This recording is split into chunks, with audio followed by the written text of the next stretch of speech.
It was the end of November, and Holmes and I sat, upon a raw and foggy night, on either side of a blazing fire in our sitting room in Baker Street. Since the tragic upshot of our visit to Devonshire, he had been engaged in two affairs of the utmost importance. In the first of which, he had exposed the atrocious conduct of Colonel Upward in connection with the famous card scandal of the Nonpareil Club, while in the second, he had defended the unfortunate Mme Montpensier from the charge of murder which hung over her, in connection with the death of her stepdaughter, Mademoiselle Carreri, the young lady who, as it will be remembered, was found 6 months later alive and married in New York. My friend was in excellent spirits over the success, which had attended a succession of difficult and important cases, so that I was able to induce him to discuss the details of the Baskerville mystery. I had waited patiently for the opportunity, for I was aware that he would never permit cases to overlap, and that his clear and logical mind would not be drawn from its present work to dwell upon memories of the past. Sir Henry and Dr. Mortimer were, however, in London, on their way to that long voyage, which had been recommended for the restoration of his shattered nerves. They had called upon us that very afternoon, so that it was natural that the subject should come up for discussion.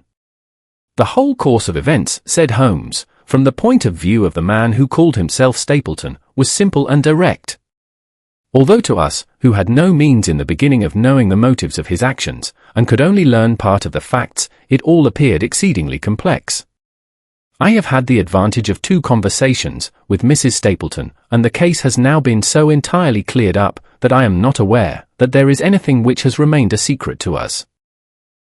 You will find a few notes upon the matter under the heading B in my index list of cases.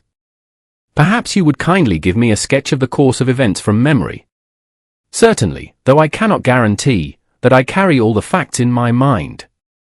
Intense mental concentration has a curious way of blotting out what has passed. The barrister, who has his case at his fingers' ends, and is able to argue with an expert upon his own subject, finds that a week or 2 of the courts will drive it all out of his head once more. So each of my cases displaces the last, and Mademoiselle Carreri has blurred my recollection of Baskerville Hall. Tomorrow some other little problem may be submitted to my notice, which will in turn dispossess the fair French lady and the infamous Upward. So far as the case of the Hound goes, however, I will give you the course of events as nearly as I can, and you will suggest anything which I may have forgotten. My inquiries show beyond all question that the family portrait did not lie, and that this fellow was indeed a Baskerville. He was a son of that Roger Baskerville, the younger brother of Sir Charles, who fled with a sinister reputation to South America, where he was said to have died unmarried. He did, as a matter of fact, marry, and had 1 child, this fellow, whose real name is the same as his father's. He married Beryl Garcia, one of the beauties of Costa Rica. And, having purloined a considerable sum of public money, he changed his name to Vandeleur, and fled to England, where he established a school in the east of Yorkshire. His reason for attempting this special line of business was that he had struck up an acquaintance with a consumptive tutor upon the voyage home, and that he had used this man's ability to make the undertaking a success. Fraser, the tutor, died however, and the school which had begun well, sank from disrepute into infamy. The Vandeleurs found it convenient to change their name to Stapleton, and he brought the remains of his fortune, his schemes for the future, and his taste for entomology to the south of England. I learned at the British Museum that he was a recognized authority upon the subject, and that the name of Vandeleur has been permanently attached to a certain moth which he had, in his Yorkshire days, been the first to describe. We now come to that portion of his life which has proved to be of such intense interest to us. The fellow had evidently made inquiry, and found that only 2 lives intervened between him and a valuable estate. When he went to Devonshire his plans were, I believe, exceedingly hazy, but that he meant mischief from the first is evident from the way in which he took his wife with him in the character of his sister. The idea of using her as a decoy was clearly already in his mind, though he may not have been certain how the details of his plot were to be arranged. He meant in the end to have the estate, and he was ready to use any tool or run any risk for that end. His first act was to establish himself as near to his ancestral home as he could, and his second was to cultivate a friendship with Sir Charles Baskerville and with the neighbours. The baronet himself told him about the family hound, and so prepared the way for his own death. Stapleton, as I will continue to call him, knew that the old man's heart was weak, and that a shock would kill him. So much he had learned from Dr. Mortimer. He had heard also that Sir Charles was superstitious, and had taken this grim legend very seriously. His ingenious mind instantly suggested a way by which the baronet could be done to death, and yet it would be hardly possible to bring home the guilt to the real murderer. Having conceived the idea, he proceeded to carry it out with considerable finesse. An ordinary schemer would have been content to work with a savage hound. The use of artificial means to make the creature diabolical was a flash of genius upon his part.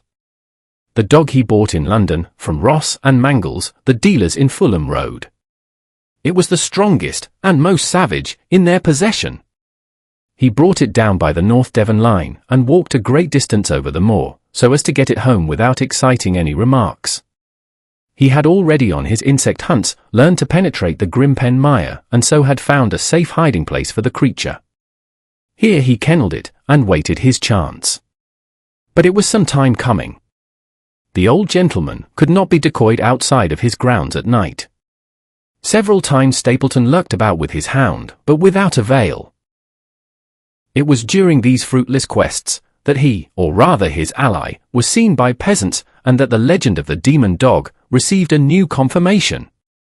He had hoped that his wife might lure Sir Charles to his ruin, but here she proved unexpectedly independent. She would not endeavour to entangle the old gentleman in a sentimental attachment which might deliver him over to his enemy. Threats and even, I am sorry to say, blows, refused to move her. She would have nothing to do with it, and for a time Stapleton was at a deadlock. He found a way out of his difficulties, through the chance that Sir Charles, who had conceived a friendship for him, made him the minister of his charity, in the case of this unfortunate woman, Mrs. Laura Lyons. By representing himself as a single man, he acquired complete influence over her, and he gave her to understand that in the event of her obtaining a divorce from her husband he would marry her. His plans were suddenly brought to a head by his knowledge that Sir Charles was about to leave the hall on the advice of Dr. Mortimer, with whose opinion he himself pretended to coincide. He must act at once, or his victim might get beyond his power. He therefore put pressure upon Mrs. Lyons to write this letter, imploring the old man to give her an interview on the evening before his departure for London. He then, by a specious argument, prevented her from going, and so had the chance for which he had waited. Driving back in the evening from Coombe Tracey, he was in time to get his hound, to treat it with his infernal paint, and to bring the beast round to the gate, at which he had reason to expect that he would find the old gentleman waiting. The dog, incited by its master, sprang over the wicket gate, and pursued the unfortunate baronet, who fled screaming down the yew alley. In that gloomy tunnel, it must indeed have been a dreadful sight to see that huge black creature with its flaming jaws and blazing eyes, bounding after its victim. He fell dead at the end of the alley, from heart disease and terror. The hound had kept upon the grassy border, while the baronet had run down the path, so that no track but the man's was visible. On seeing him lying still, the creature had probably approached to sniff at him, but finding him dead had turned away again. It was then that it left the print which was actually observed by Dr. Mortimer. The hound was called off, and hurried away to its lair in the Grimpen mire, and a mystery was left which puzzled the authorities, alarmed the countryside, and finally brought the case within the scope of our observation. So much for the death of Sir Charles Baskerville. You perceive the devilish cunning of it, for really it would be almost impossible to make a case against the real murderer. His only accomplice was one who could never give him away, and the grotesque, inconceivable nature of the device only served to make it more effective. Both of the women concerned in the case, Mrs. Stapleton and Mrs. Laura Lyons, were left with a strong suspicion against Stapleton. Mrs. Stapleton knew that he had designs upon the old man, and also of the existence of the hound. Mrs. Lyons knew neither of these things, but had been impressed by the death occurring at the time of an uncancelled appointment which was only known to him. However, both of them were under his influence, and he had nothing to fear from them. The first half of his task was successfully accomplished, but the more difficult still remained. It is possible that Stapleton did not know of the existence of an heir in Canada. In any case, he would very soon learn it from his friend Dr. Mortimer, and he was told by the latter all details about the arrival of Henry Baskerville. Stapleton's first idea was that this young stranger from Canada might possibly be done to death in London without coming down to Devonshire at all. He distrusted his wife ever since she had refused to help him in laying a trap for the old man, and he dared not leave her long out of his sight for fear he should lose his influence over her. It was for this reason that he took her to London with him. They lodged, I find, at the Mexborough Private Hotel in Craven Street, which was actually one of those called upon by my agent in search of evidence. Here he kept his wife imprisoned in her room, while he, disguised in a beard, followed Dr. Mortimer to Baker Street, and afterwards to the station, and to the Northumberland Hotel. His wife had some inkling of his plans, but she had such a fear of her husband, a fear founded upon brutal ill-treatment, that she dare not write to warn the man, whom she knew to be in danger. If the letter should fall into Stapleton's hands, her own life would not be safe. Eventually, as we know, she adopted the expedient of cutting out the words which would form the message, and addressing the letter in a disguised hand, it reached the baronet, and gave him the first warning of his danger. It was very essential for Stapleton to get some article of Sir Henry's attire, so that, in case he was driven to use the dog, he might always have the means of setting him upon his track. With characteristic promptness and audacity, he set about this at once, and we cannot doubt that the boots, or chambermaid of the hotel, was well bribed to help him in his design. By chance, however, the first boot which was procured for him was a new one, and therefore useless for his purpose. He then had it returned and obtained another, a most instructive incident, since it proved conclusively, to my mind, that we were dealing with a real hound, as no other supposition could explain this anxiety to obtain an old boot and this indifference to a new one. The more outre and grotesque an incident is, the more carefully it deserves to be examined, and the very point which appears to complicate a case is, when duly considered and scientifically handled, the one which is most likely to elucidate it. Then we had the visit from our friends next morning, shadowed always by Stapleton in the cab. From his knowledge of our rooms, and of my appearance, as well as from his general conduct, I am inclined to think that Stapleton's career of crime has been by no means limited to this single Baskerville affair. It is suggestive that during the last 3 years there have been 4 considerable burglaries in the West Country, for none of which was any criminal ever arrested. The last of these, at Folkestone Court, in May, was remarkable for the cold-blooded pistoling of the page, who surprised the masked and solitary burglar. I cannot doubt that Stapleton recruited his waning resources in this fashion, and that for years he has been a desperate and dangerous man. We had an example of his readiness of resource that morning, when he got away from us so successfully, and also of his audacity in sending back my own name to me through the cabman. From that moment, he understood that I had taken over the case in London, and that therefore there was no chance for him there. He returned to Dartmoor, and awaited the arrival of the baronet. "One moment," said I. "You have, no doubt, described the sequence of events correctly, but there is one point which you have left unexplained. What became of the Hound when its master was in London?" "I have given some attention to this matter, and it is undoubtedly of importance. There can be no question that Stapleton had a confidant, though it is unlikely that he ever placed himself in his power by sharing all his plans with him. There was an old manservant at Merripit House, whose name was Anthony.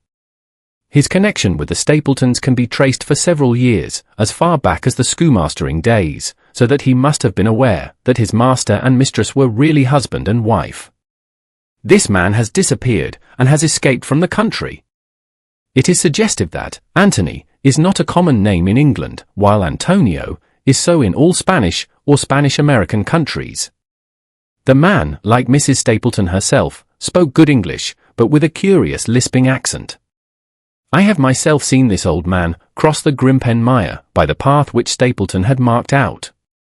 It is very probable, therefore, that in the absence of his master, it was he who cared for the hound, though he may never have known the purpose for which the beast was used.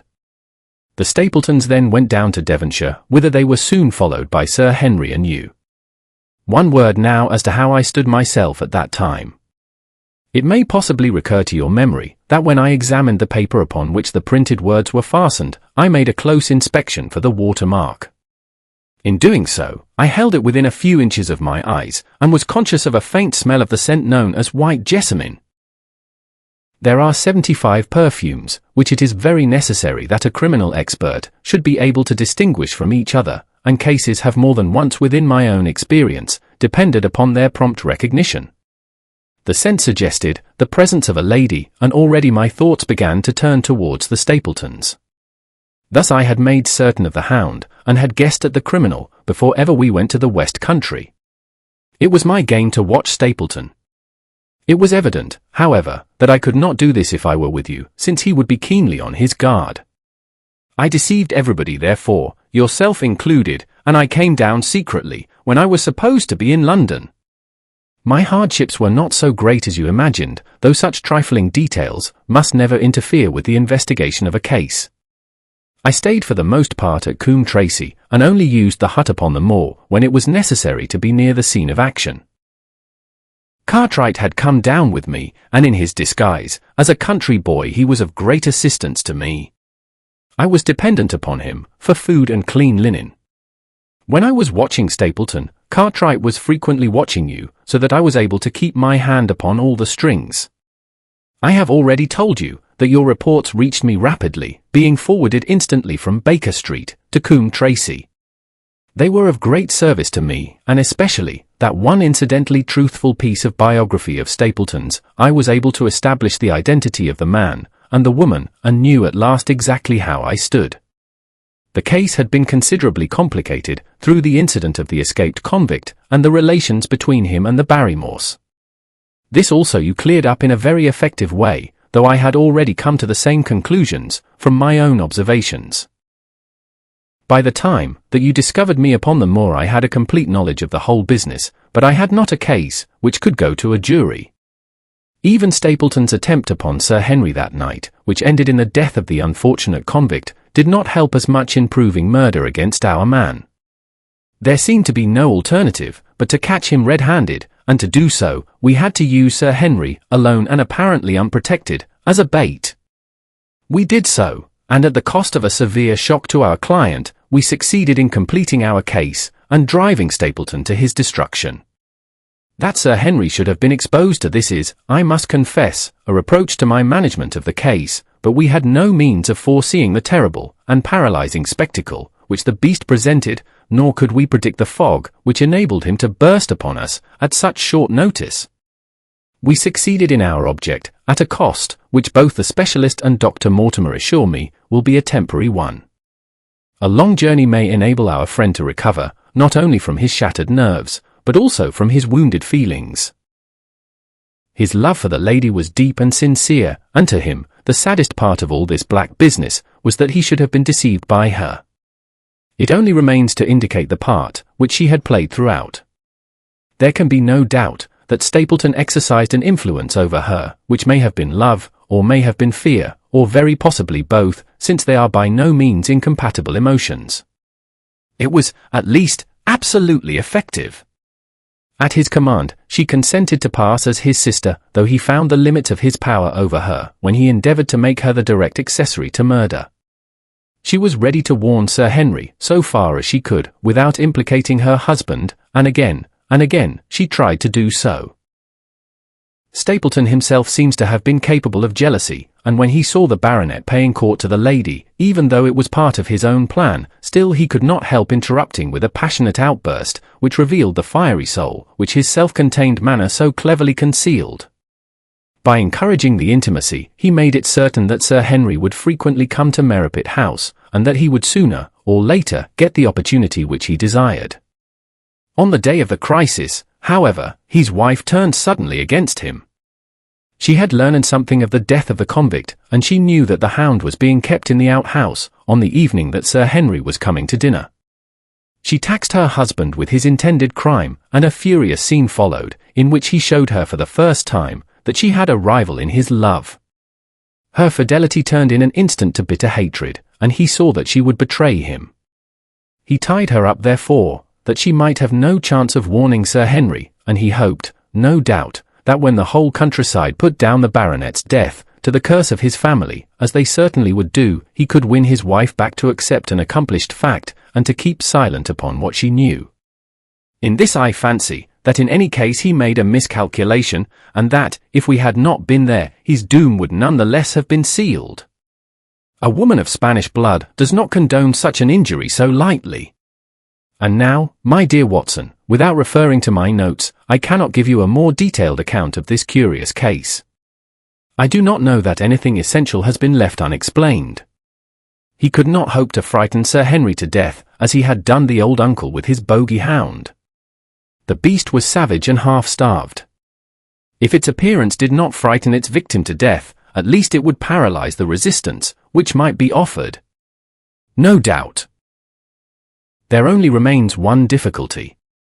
If Stapleton came into the succession, how could he explain the fact that he, the heir, had been living unannounced under another name so close to the property? How could he claim it without causing suspicion and inquiry? It is a formidable difficulty, and I fear that you ask too much when you expect me to solve it. The past and the present are within the field of my inquiry, but what a man may do in the future is a hard question to answer. Mrs. Stapleton has heard her husband discuss the problem on several occasions. There were 3 possible courses. He might claim the property from South America, establish his identity before the British authorities there, and so obtain the fortune without ever coming to England at all. Or he might adopt an elaborate disguise during the short time that he need be in London. Or, again, he might furnish an accomplice with the proofs and papers, putting him in as heir, and retaining a claim upon some proportion of his income. We cannot doubt from what we know of him that he would have found some way out of the difficulty. And now, my dear Watson, we have had some weeks of severe work, and for one evening, I think, we may turn our thoughts into more pleasant channels. I have a box for the Les Huguenots. Have you heard the Dereshkas?